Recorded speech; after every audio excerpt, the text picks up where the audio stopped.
Alright guys, welcome back to another one. And Monday, heading into the office, had like a booked contract for today at 5 o'clock. And we have some bumpy ride in the end now.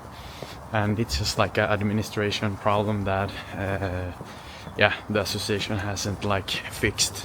But they're working on it, so probably like we're going to manage it ASAP, or like at least until tomorrow, and then probably like trying to sign it then. So yeah, but we're heading into the office now. Super excited for the week, because next week we have like midsummer, which is like a big holiday in Sweden, and I'm going to take maybe 4 days off to enjoy that and recharge. So yeah, now it's like the last push, and I talked about it in the last vlog in the end, I think, but last push now. I got a lot of motivation from that, so let's keep on going. Alright guys, so contract is signed. We sealed the deal from one apartment that I had. I had a book showing on yesterday. Now I'm in a hurry to a client meeting. The contract did take a lot more time than I prepared it to do. But yeah, let's keep on going with the day. After the client meeting, I'm going to get back to get some dinner, and then head straight home. Let's go. Alright guys, so we're done for today. Just had that client meeting. Did go very well. It's in the area where I'm the most selling agent, so I feel very confident there. And did manage to tick that off my to-do list. Then I just ran into my colleague and another real estate agent.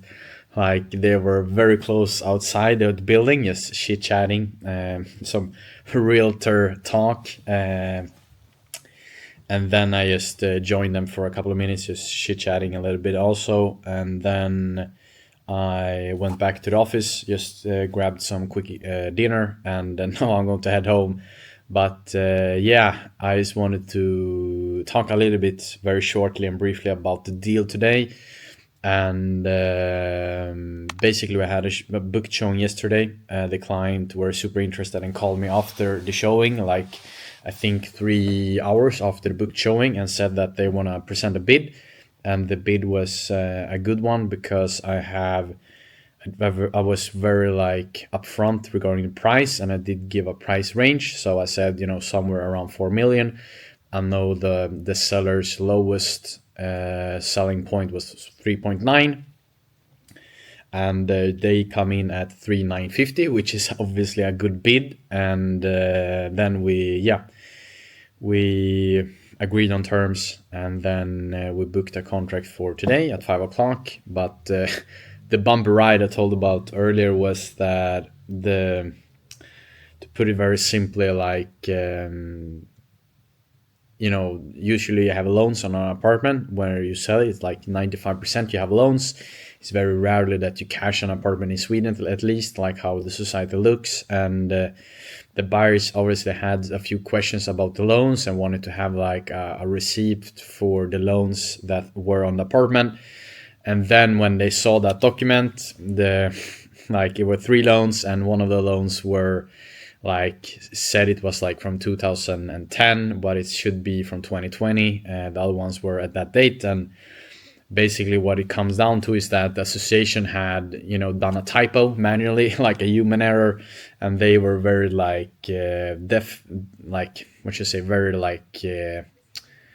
worried about that. And they didn't want to sign the papers until, they get some kind of verification, which is obviously, I understand them from their point of view.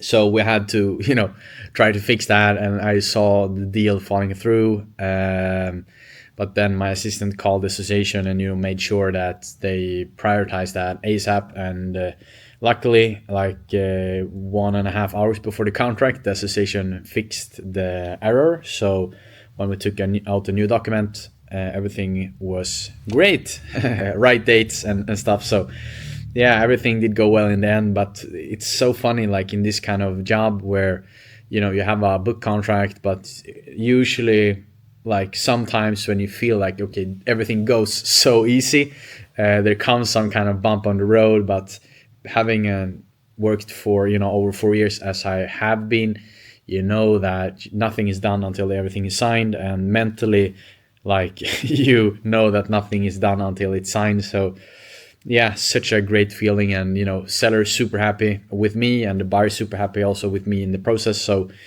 I just try to do everything I can, honestly. Like I work my ass off for the buyers, I work my ass off for the sellers, and luckily the deal is signed. Now I'm going to head home, take a little bit of a walk in nature to wind down.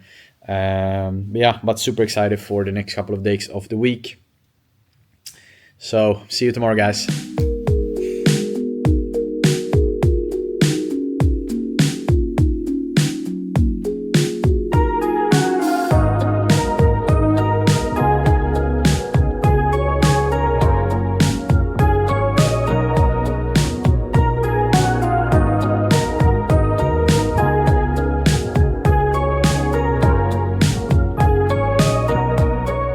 All right, guys. So private showing is done, and I just wanted to like give my absolute best tip when it comes to negotiations. And like speed is really king, meaning that if you have had like open showings, you have like an ongoing bidding, like you have to do everything you can to make sure that eventual new bidders can see it again if they want to.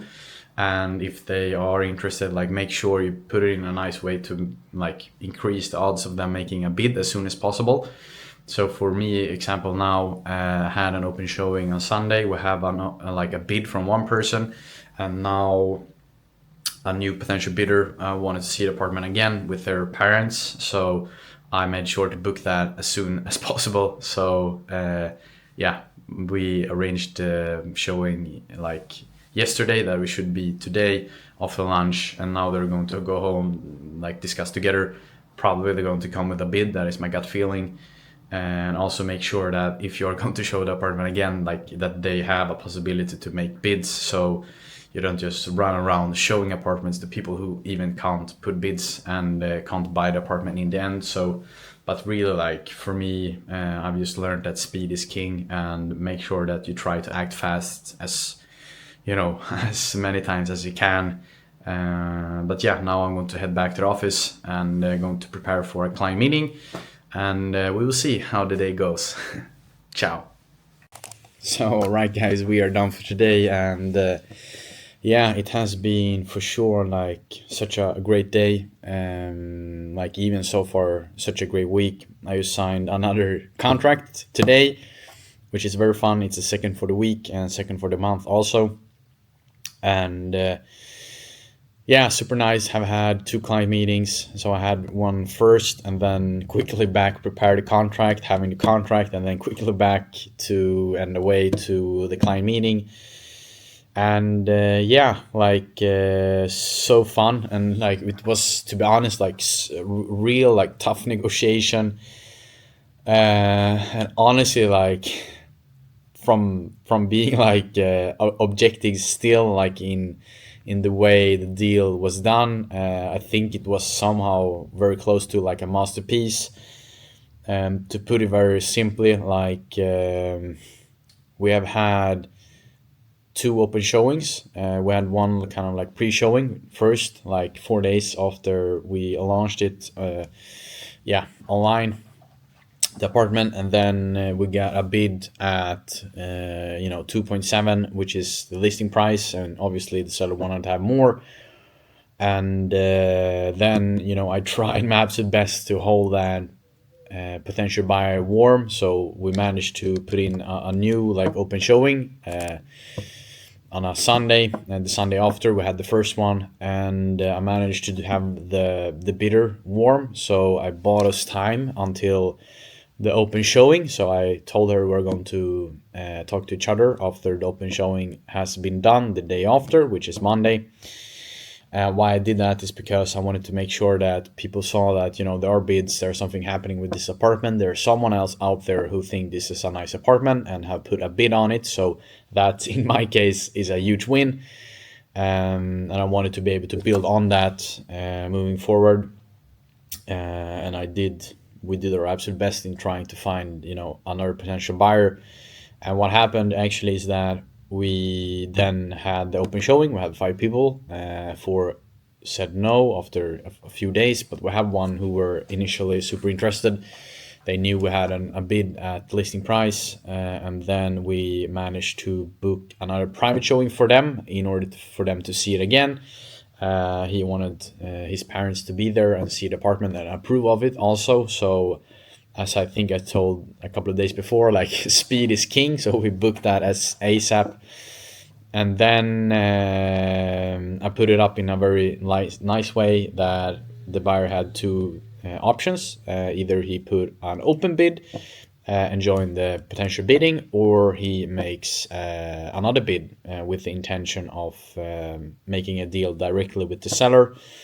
And I wanted to put that in because I knew that the person who have put the bid at the listing price, she could not afford to put a bid higher than that, meaning that our absolute best case is that the new potential buyer wants to make a deal directly with the seller, because if they would put an open bid, we would be stuck at maybe 2,750 or something.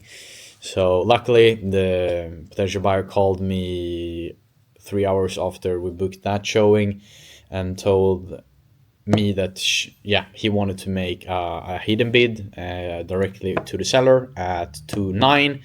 The seller wanted 3 million, which I knew, and after back and forth, the seller maybe 3 million, 2,950. The potential buyer was stuck at 2.9. They saw you have an open bid at 2.7, like is 200,000 more than that. But after back and forth, like a really good negotiation, I managed to get 25,000 more at 2,925, and then I talked back and forth with the seller. Honestly, I just wanted them to be happy, but I thought that they have bought a new apartment also, so the risk was like higher. The potential win was quite low.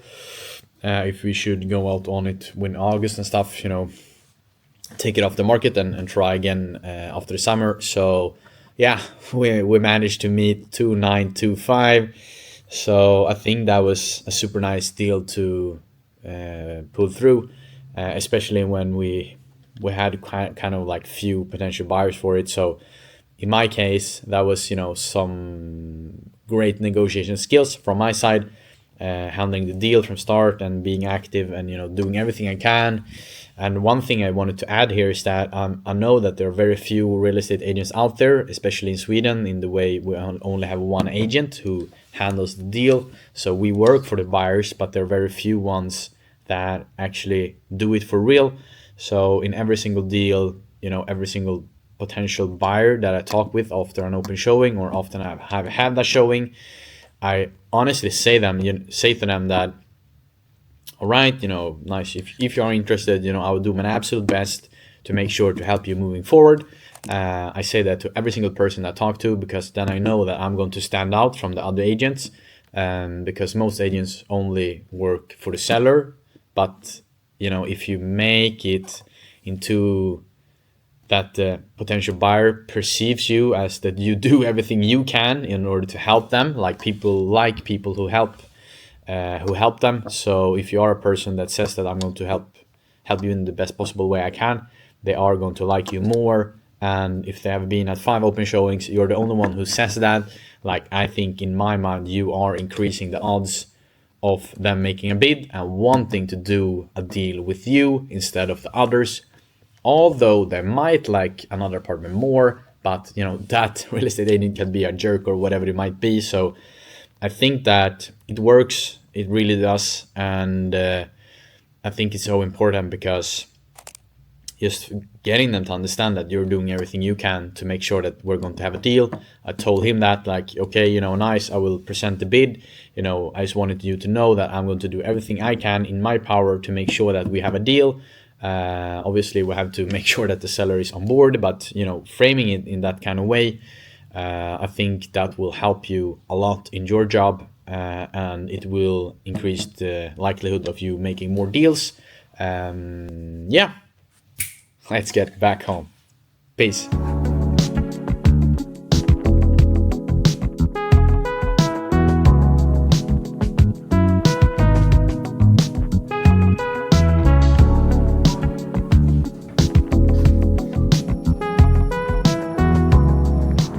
Alright, guys, so it is Friday, and yeah, as usual, super excited. I just know that today is going to be a great day, and I really thought about it, and I wanted you guys to pick my brain a little bit, but because some people might think that, how come that I'm so excited about life, and how come that, on many days I'm so certain that it's going to be a great day.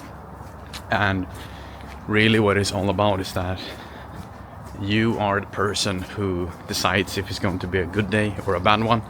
And really what it comes down to is that it's your definition of a good and a bad day. It's nothing harder than that. So for some people, they might say, I've had such a great day, and you're like, wow, what happened? Never I were able to take my morning coffee in silence.